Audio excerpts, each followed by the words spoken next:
Assalamualaikum warahmatullahi wabarakatuh. Waalaikumsalam. Waalaikumsalam. warahmatullahi wabarakatuh. Kawan, hari ini alhamdulillah sore ini cukup cerah. Kita berjumpa kembali di podcast Pledoi TV. Seperti biasa untuk sore hari ini tamu kita ini ada dua. Ini Biasa kunge. Mas Kunge, Kang itu, tetap Mas Ito. Kalau ini kan masih muda, Mas Ito atau Kang Ito. Lah bagus tuwek ta. Iya. Itu dhewe to. kayak Oke. masih kayak Pak Presiden. Ya. Kali ini kita akan mencoba membahas, tadi ada masukan dari demo yang mengulik Demo apa itu? demo yang mengulik keberadaan kepemilikan tanah SLG. Itu benar atau tidak nanti Yeah. kita bicarakan di sini. Oke, let's go. Sakjane iki SLG kuwi asine iki weke Pemda apa weke desa apa weke perorangan apa weke sapa jenenge? Nah, Ini kan itu kan jelas itu milik pemerintah daerah. Artinya itu milik masyarakat Kabupaten Kediri. Dalam hari ini kan yang legal formalnya kan otomatis miliknya pemerintah daerah yang diperuntukkan untuk rakyat Kabupaten Kediri. Nah, akan tetapi niat baiknya itu, niat sucinya itu bagus untuk membangun destinasi wisata niki bagus. Akan tetapi di balik itu ternyata ada persoalan yang sangat besar, kemudian menjadi polemik yang berkepanjangan sampai sekarang. Di antaranya apa itu? masalah ini, Kang, itu masalah status tanah. Ternyata kalau menurut luasan areal SLG ini kan orang luar menganggap itu miliknya pemerintah daerah semuanya. Kabupaten. Itu kira-kira kalau itu kira-kira sekitar 5 keseluruhan ya, kira 60 hektar ada. Ya, SLG itu luasnya. Iya. Logikanya kalau milik pemerintah daerah Heeh. di tengah kota istilah ya. Iya, Katakanlah tengah kota. ya setengah kota lah. Ada tuh tanah milik pemerintah daerah seluas itu logikanya gak mungkin. Ada aktivis anti korupsi di Kabupaten Kediri mendatangi kantor Dewan, kantor DPRD Kabupaten Kediri. Beliau-beliau itu, para aktivis itu ingin menanyakan terkait dengan tanah di kawasan SLG, kenapa kok bisa dikuasai oleh perorangan. Ternyata tadi bapak-bapak Dewan ternyata nggak ada, akhirnya dibawa ke belakang ke kantor Kesbangpol. Ruang rapat Kesbangpol Linmas. Bukan, Kesbangpol Kabupaten Kediri. Nah, di sana teman-teman itu mengutarakan bahwa kenapa tadi ditemui oleh BPKD. ya, Bapak Yuli Marwanto itu ketua Ya. Kesbangpol, Kok ditemui eksekutif ya? kepala ya, terus Ditemui eksekutif ya. BPKD dan Responnya gimana? BPMD. Responnya eksekutif ya? Ya tadi mengutarakan, ditanyakan, nah ternyata pihak eksekutif sendiri mengatakan bahwa dari luasan seluruh kawasan SLG itu yang menjadi aset pemerintah Kabupaten Kediri hanya 21 hektar. 21 hektar. Itu pun berupa fasilitas umum, yaitu jalan, gedung, dan taman. Gedung Nah. itu meliputi monumen, Monumen. Sing Convention gede juga, Hall. bangunan itu ya. ya, konvensional dan bank daerah. Kalau menurut informasi begini, benar dan tidaknya itu kan menurut informasi lembut, ya, daripada ngomong bocor halus, informasi yang lembut. Ini kalau luasan itu perkiraan secara detailnya kan tidak, dari pemerintah daerah sendiri kan tidak bisa menunjukkan tadi ketika saya tanya, ya, toh? Ya. Cuman dia yang diberitahu bahwa yang miliknya pemerintah daerah Kabupaten Kediri itu hanya 21 hektar dari sekitar 60. Yang menjadi pertanyaan, ketika luasan secara total itu ada sekitar 60 hektar, 60-an ya. 60-an hektar sekitar itu. Ya ternyata tadi baru diketahui bahwa miliknya pemerintah daerah itu hanya sekitar 21 hektar. Tidak sesuai dengan Iya, luasan. 60 ya. Lah yang jadi pertanyaan kan begini.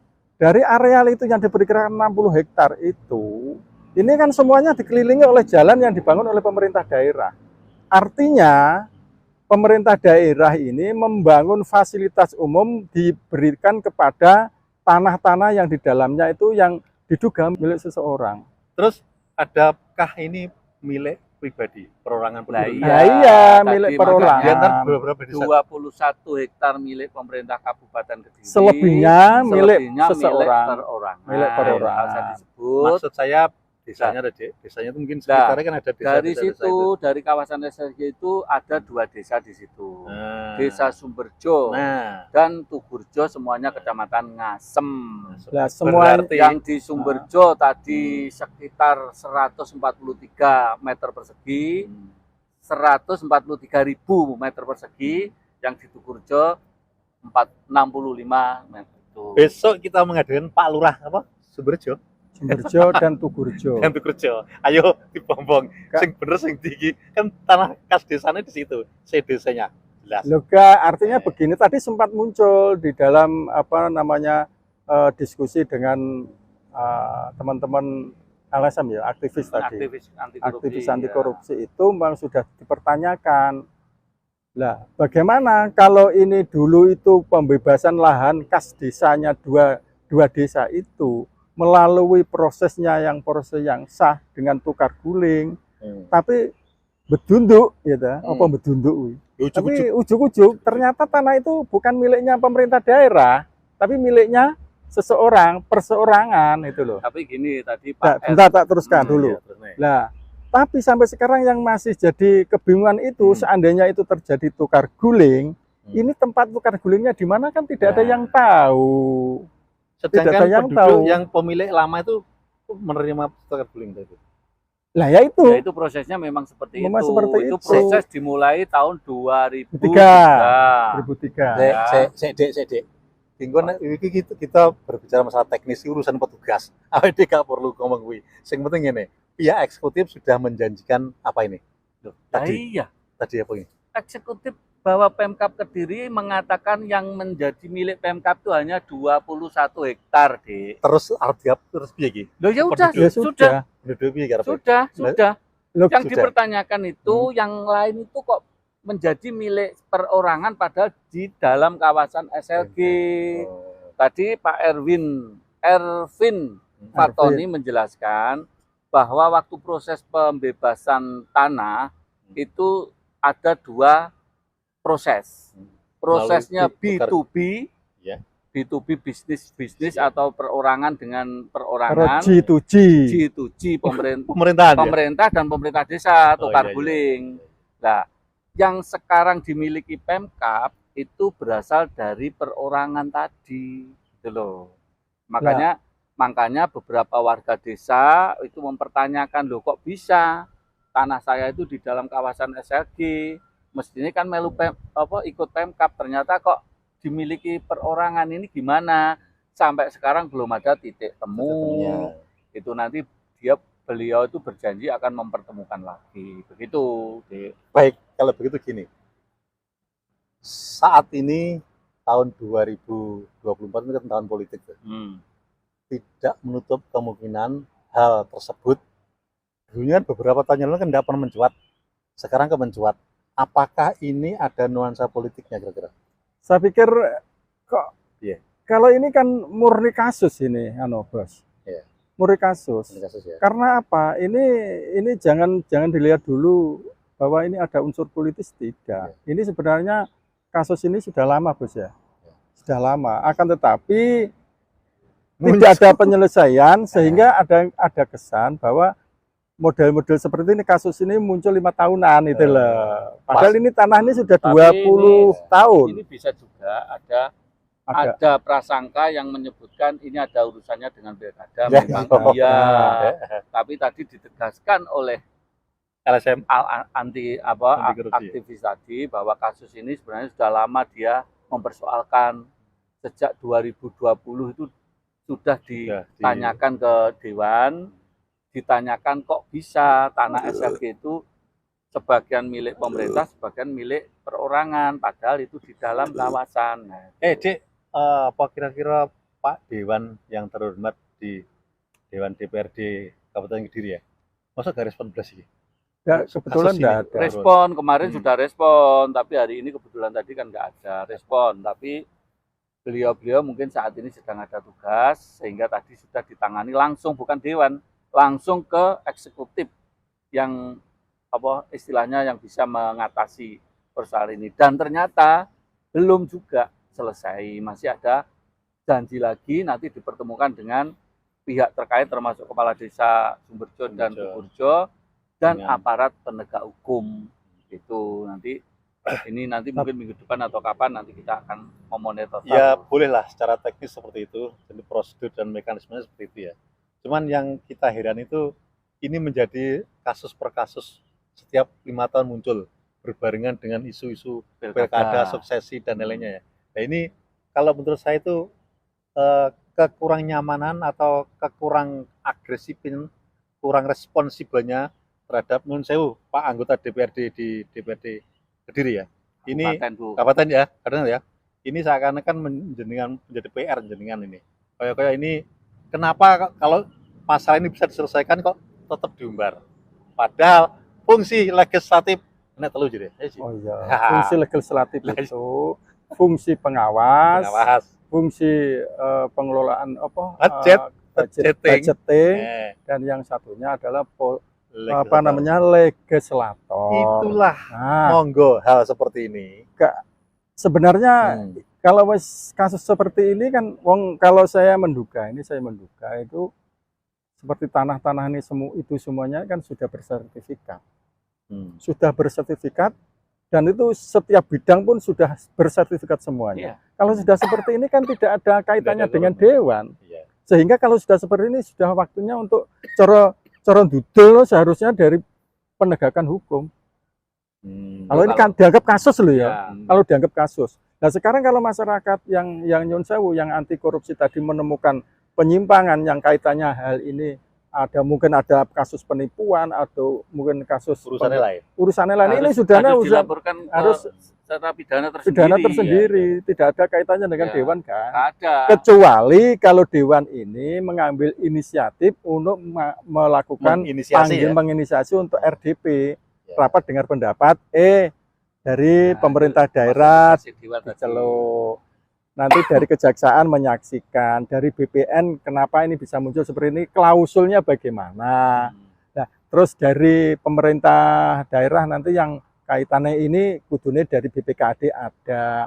Sehingga ketika dipertemukan di situ jebret akan muncul. Oh, ternyata akan met. Oh, kasus tanah ini seandainya tadi yang disebutkan ada tanah kas desa, ujung-ujungnya kok menjadi tanah yang sertifikatnya pribadi, ini kan bisa ditelusuri. Dulu prosesnya bagaimana, tukar guling, kalau tukar guling tepatnya di mana, sesuai atau tidak. Ini kan akan muncul, ini kasus. Nah, jadi apa yang saya tanyakan tadi, katanya setiap 5 tahunan muncul, kalau ini segera ditangani, segera dicari titik temu di mana solusinya, pasti tidak ada pertanyaan-pertanyaan berikutnya. Meskipun itu nanti sudah jadi sertifikat, itu bisa kalau nanti ternyata dalam proses ini ada pelanggaran hukum bisa dianulir itu. Lah makanya masyarakat ini jangan kalau menurut saya oke lah kalau kita mereka ini mempunyai daya gedor yang kuat, seharusnya daya dobrak yang sangat kuat, seharusnya juga dibarengi mereka ini merangkai gedoran melalui jalur hukum. Nah ini baru. Baik, tadi saya belum ada yang ketlingsut terkait 21 hektar milik Pemkab itu terdiri dari fasilitas umum jalan, convention hall, monumen, bank daerah, terminal dan pasar tugu di sebelah sana. Nah itu yang taman selebihnya adalah milik pribadi. Itu yang dipersoalkan kawan-kawan aktivis tadi. Apapun kejadian seperti itu tidak ada salahnya bahwa sebagian pihak juga menyatakan bahwa ini adalah kasus umat-umatan per 5 tahun. Umat-umatan ini pas 5 tahun muncul ada suksesi pilkada. Bisa saja, kan bisa saja. Ini biar dibelokkan ke situ. Jadi sebagian orang memang menganggap itu, tapi ternyata tadi saya konfirmasi salah satu aktivis, bukan, ini sudah kasus lama. Ya, boleh. Tuh. Ada sebagian pihak seperti itu, dan seperti itu juga. Karena di daerah Kediri ini ada 2 ikon yang tidak bisa diingkari secara nasional dan internasional. Satu SLG yang tinggalannya bupati sebelumnya, yang kedua ini yang bakal terjadi ini adalah Bandara Soekarno, Bandara apa? Bandara Doho, Bandara Internasional Doho. Ya nanti kalau terbang ke Soekarno-Hatta bisa dari sini. Insya Allah. Baik, kawan, demikian tadi perbincangan kita yang menyoal soal status kepemilikan tanah di areal Simpang 5 Gumbul Kediri. Dari hasil diskusi ini kayaknya sudah mengerucut bahwa ini sebenarnya bisa cepat selesai atau tidak, itu tergantung gerakan-gerakan dari masyarakat. Dalam hal ini yang aktivis-aktivis anti korupsi dan lain sebagainya, bagaimana untuk menggedor mengawal ini dan menggedor dan mengebrak, bagaimana mereka ini bisa menggebrak melalui jalur yang semestinya, yaitu jalur hukum. Oke, kawan, akhirnya kita cukup sekian dulu podcast Pledoi TV untuk hari ini. Jangan lupa like, share, dan komen tetap di Pledoi TV. Terima kasih. Assalamualaikum warahmatullahi wabarakatuh.